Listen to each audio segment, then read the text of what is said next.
Welcome back, fight fans. I want to put out a quick disclaimer on this particular series and series of videos. It's not to indict anyone, make anyone look bad, point fingers, or anything like that. It's just showing the raw truth of what happened and how it affected us as the build-up to this fight reached the climax. A lot of ups and downs, and we all witnessed what we witnessed, and this is just the raw truth of what happened for the casuals. My tweet, tables turned. I knew this day was gonna happen. All I had to do was stay down, stay focused, stay dedicated to my craft, and this is gonna be my opportunity and my moment. So like I said, tables do turn. And Errol Spence was right. Tables do turn, but they turned on him in different ways. A lot of things became public as far as his lifestyle outside the ring, but inside the ring, in dealing with boxing, his fame began to grow. So he was dealing with a multitude of things at that time. Yes, I wanted that man to call out Errol Spence directly. Not Bo Mack, not Bob Arum. I wanted Crawford himself to call out Errol Spence Jr. and put him on the spot. He didn't do that. He said he wanted everybody. Now, some people might say, well, everybody include Errol Spence. Whatever. I ain't finna play no games. The man didn't call out Errol Spence directly, okay? Now, whatever you about to come to my comment section and say about Crawford not calling out Errol directly, you must also say about Errol for not calling out Terence Crawford directly. Huh? Oh, now it's finna switch up, ain't it? I know. You don't like that, do you? Said I'll fight anybody. I'll fight them all. Now, here we go again with this shit about Errol Spence and Bud Crawford. Look, man, I'm going to just put this to where people can really understand this. Bud Crawford ain't scared of Errol Spence. All this shit about he don't want no smoke, man. Hey, man, people need to stop with this shit, bro. Okay? I respect both fighters. Both of these dudes are excellent fighters. Errol Spence is not scared of Bud Crawford, and Bud Crawford is not scared of Errol Spence. Can we keep this shit neutral?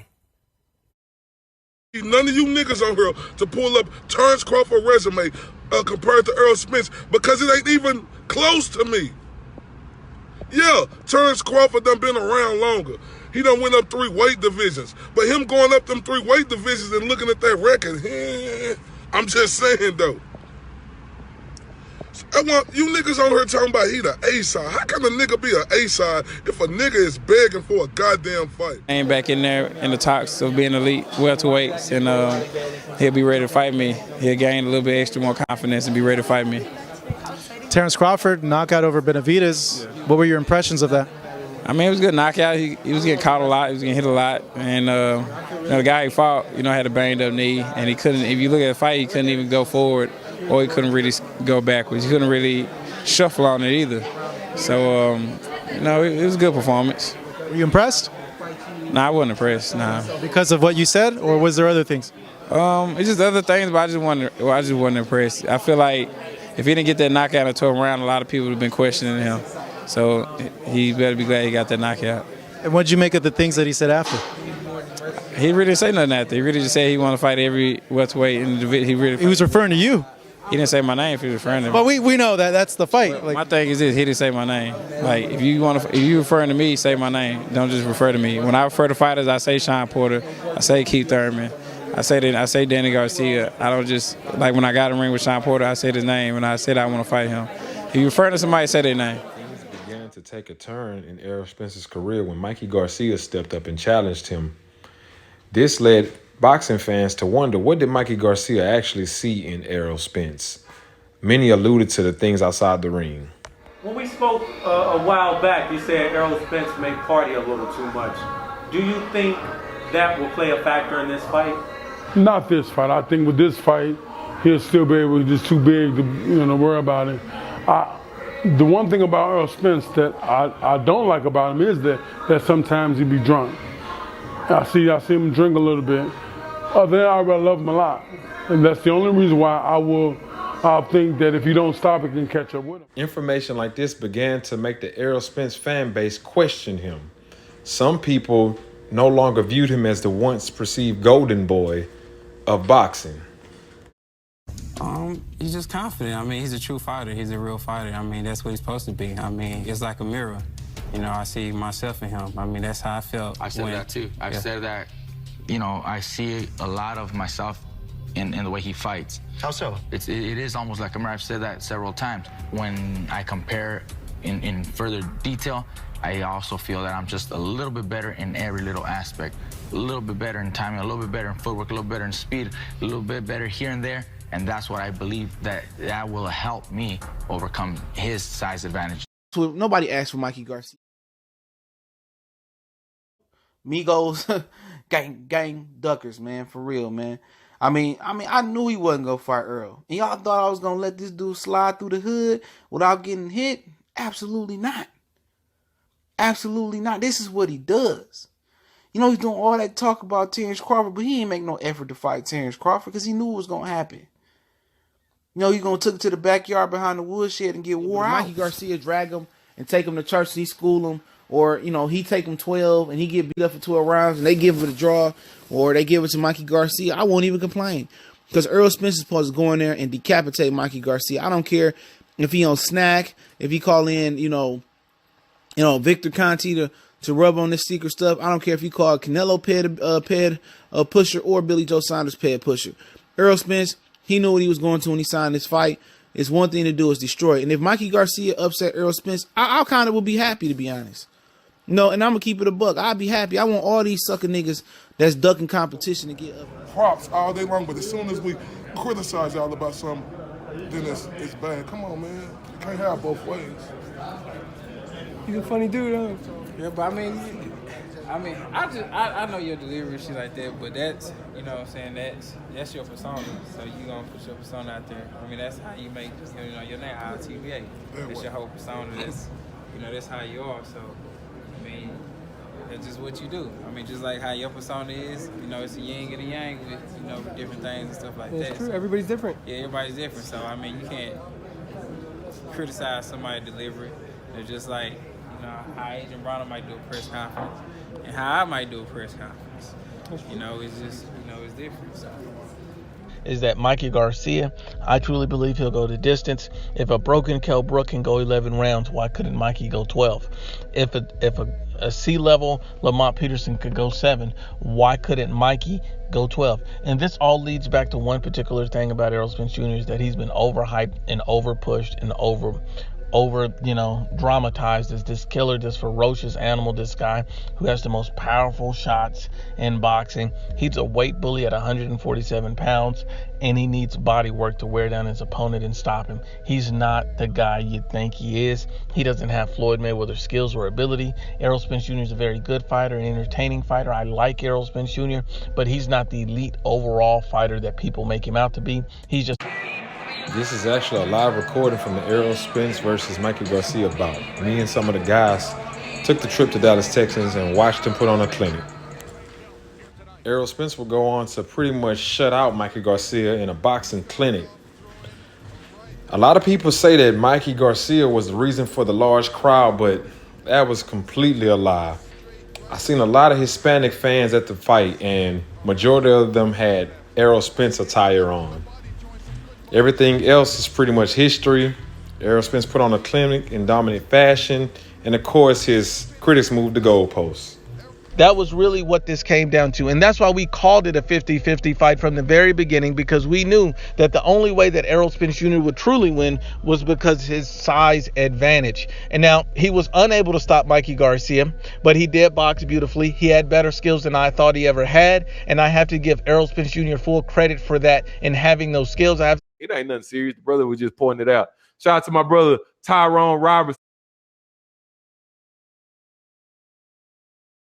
He said for Errol so loved boxing, the boxing world, that he whooped the Garcia's youngest begotten son, that whosoever believeth the truth shall not come to perish, but have eternal life. Errol 3:16. The gospel of Errol, verse 3:16. Errol Spence, shortly after, was already trying to line up his next opponent. And he had Manny Pacquiao in mind. At this time, people kind of felt like Manny was irrelevant in the welterweight division, but he will soon be making his return and claim to one of the top players in the division. Meanwhile, his built-up rival was getting ready to return. Welterweights in the game right now. You think about Thurman, you think about other guys, and, you know, obviously, you know, you look at Errol Spence Jr. as well. You hear those names. So I'll ask you this question, champ. Amir Khan obviously can fight, and he's had a really good career. But do you worry at all, or how do you prepare yourself to not look past this guy when you see bigger names that are waiting on the horizon? I don't worry about the bigger names in the division. This is the task at hand. This is who I'm fighting, so this is where all my focus is going to. I don't overlook no opponent. Terence, you are considered, I said, you and Lomachenko, 1A, 1B. I have you number 1. Lomachenko, what did you think of his performance last Friday night? It was great. Great performance. Great performance. Does that put pressure on you? Like, no one ever looks great against Amir Khan, at least first half of the fight. He's always like, oh, whoa, look at Amir. Does that put pressure on you to look even more spectacular than Lomachenko to maintain your position pound for pound? Not at all. Not at all. My job is to go in there and win. And no matter how it comes, just get the W. Hosting. When you look at the welterweight division and you see the hype around Errol Spence, Mikey Garcia, Mikey really has no shot. In retrospect, he's moving up a bunch of weight classes to fight Errol Spence. And you see those welterweights being made a big deal of.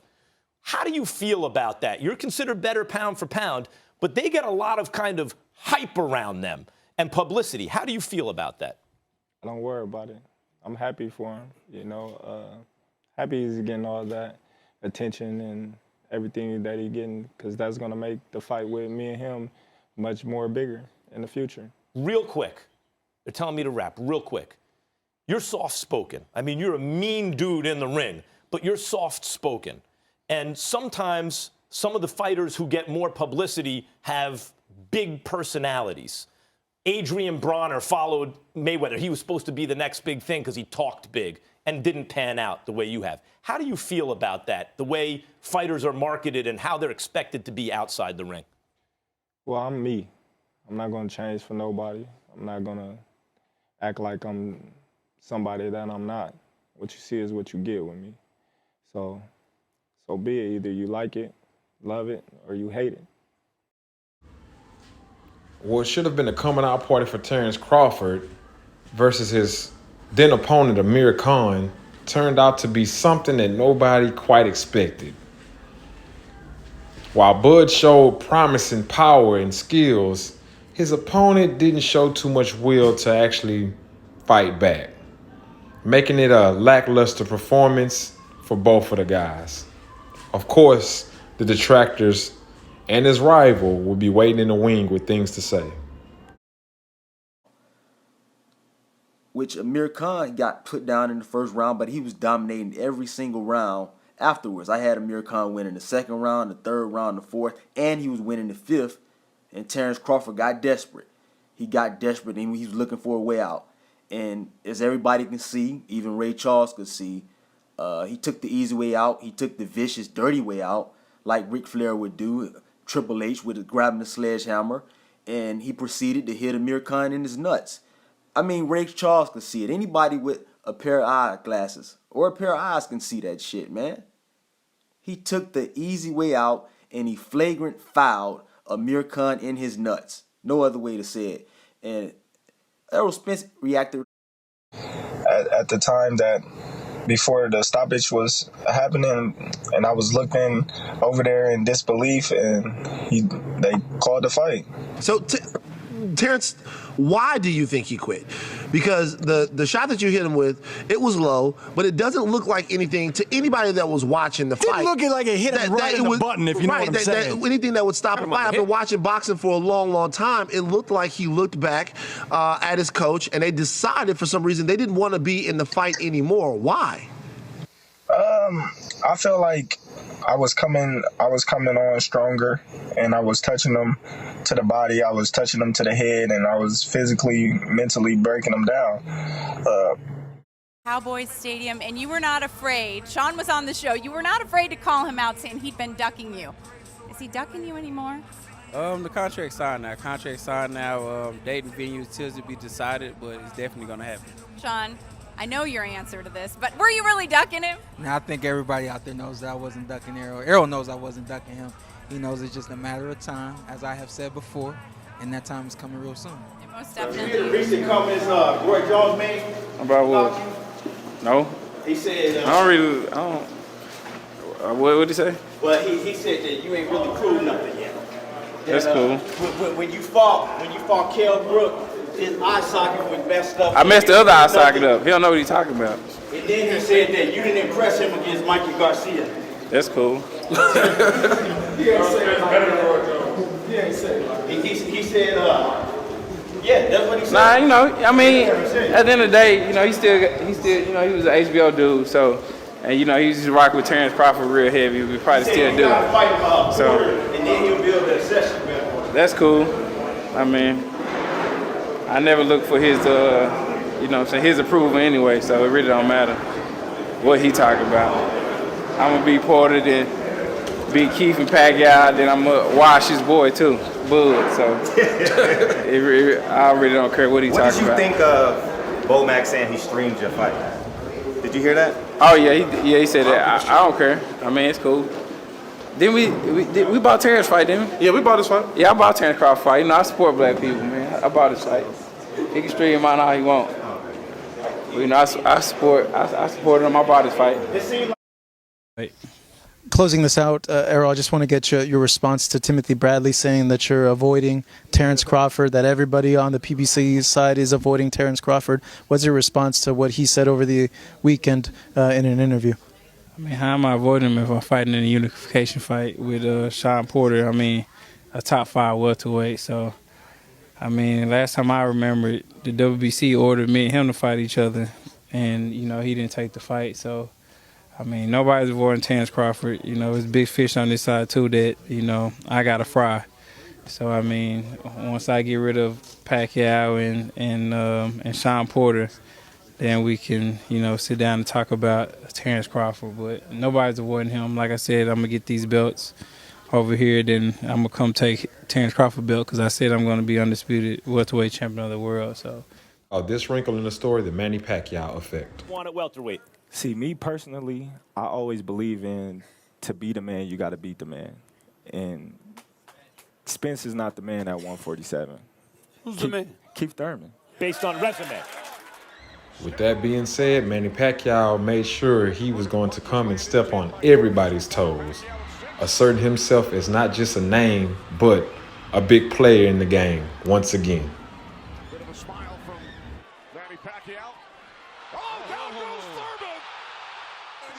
Well, Spence would then move on to compete in the Fight of the Year with Sean Porter in a back-and-forth brawl that pushed each man to their limits. Errol showed more vulnerabilities in this bout than any other fight, leaving, of course, his detractors to speak their mind. And, of course, his rival will have things to say as well.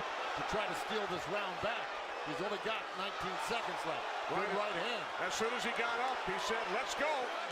You're not expecting it at that moment. All you're expecting is throwing your punch. Boom. That was a beautiful short left hand.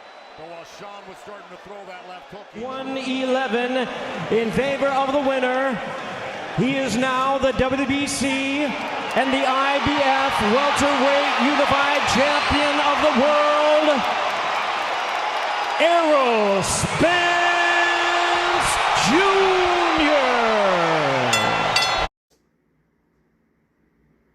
What I seen in Errol Spence was even better than what I thought. That boy is not the truth. I'm gonna be honest with y'all. He's about three or four levels above a Charlo. Honestly, he about 3 or 4 levels above a Charlo. That's about it. Errol Spence is a basic fighter. He is not elite. He is not elite because, number one, Sean is not an A-level fighter. He's not. I told you, he's a B-level fighter. He's only a B-level because of his conditioning and the fact that he won't relent. But as far as his skill set, he's easily a C-level fighter. Easily.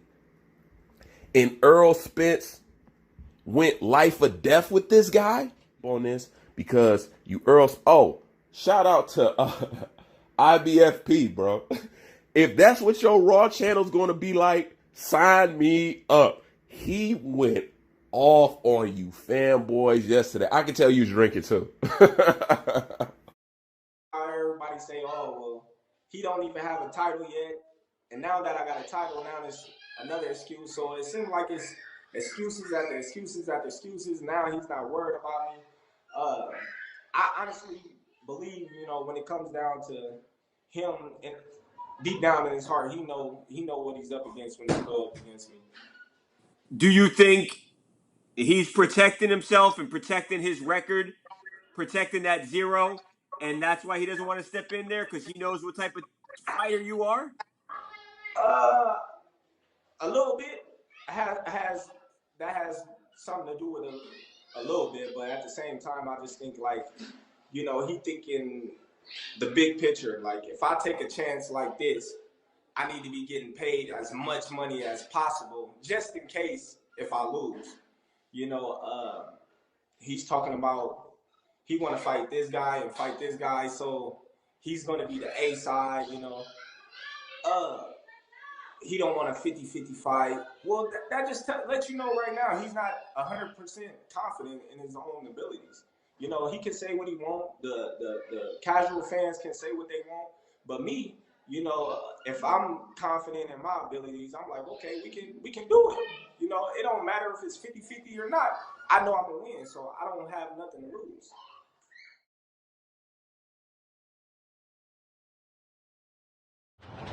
Video from the security camera at Knockout Sports Bar captured the crash around 2:45 in the morning. You can see that the sports car started flipping and barely missed a light pole as it traveled across lanes into oncoming traffic before landing on the other side of Riverfront Boulevard. Police say Spence was not wearing a seatbelt. Here's more from the crash. Horrific event that happened. Video from the security camera at Knockout Sports Bar captured the crash around 2:45 in the morning. You can see the white sports car start flipping and barely miss a light pole as it traveled across lanes into oncoming traffic before landing on the other side of Riverfront Boulevard. Police say Errol Spence Jr. was not wearing a seatbelt and was ejected from the vehicle. 2 vehicles can be